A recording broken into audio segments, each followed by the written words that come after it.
কোটি কোটিতে আমার মাসে 10,000 টাকা দিয়ে আমি ডাইল ভাত খাই, আমি ঘরে বইয়ে চল, তাও দেয় না আমার।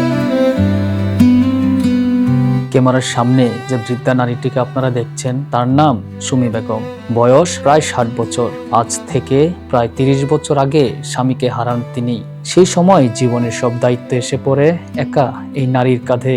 এক ছেলে এক মেয়ের জননী সুমি বেগম। স্বামী হারা জীবনে কোনো সহায়তা ছিল না। আর আব্বা মারা যাওয়ার পরে আমি 10 টাকা হাজিরা থেকে কাম করছি, মুজাকির কাম কইরা 3 টলিওলা টাক কিনে দিছিলাম। পরে 13 নম্বর 6 তালা করছে, চৌরাস্তা 7 তালা করছে, সোনার বাংলা বাস ট্রাক নিজের আছে। আবার ইন্ডিয়াতে চিনি জিরা সাপ্লাই দেয়, আমার জিগায় না,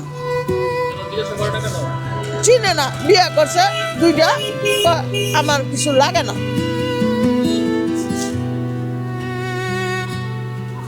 দিনমজুরি, মানুষের বাড়িতে কাজ, যে কাজই পেয়েছেন তাই করেই সন্তানদের মানুষ করেছেন। নিজের সুখ স্বাচ্ছন্দ্য ভুলে সন্তানের ভবিষ্যৎ গড়াই ছিল তার একমাত্র স্বপ্ন।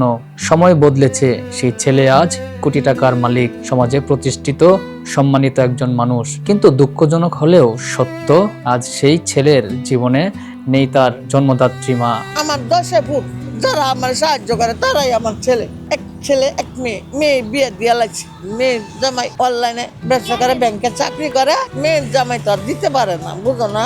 অসুস্থ শরীর, দুর্বল হাত পা নিয়ে সুমি বেগম আজ রাস্তায় বসে মানুষের কাছে সাহায্য চান। যিনি একদিন নিজের ঘাম জড়িয়ে ছেলেকে বড় করেছেন, আজ তিনি ভিক্ষার হাত বাড়াতে বাধ্য হয়েছেন। এই প্রশ্ন শুধু সুমি বেগমের নয়, এই প্রশ্ন আমাদের সমাজের বিবেকের কাছে। কোটি টাকার মালিক হওয়া কি মায়ের দায়িত্ব ভুলে যাওয়ার লাইসেন্স হয়ে যায়? প্রশ্ন থেকেই যায়, মা কি শুধুই অতীতের স্মৃতি? আমার ছেলে আমার নেয় নাই, এই নয় একদিন দেখে গেছে গা। কি করবো? আমার না দিলে আমি চা খাবো না, আমার পরে গা হাত ভাঙ্গা পাও ভাঙ্গা, তা আমার খাইতে হইব না।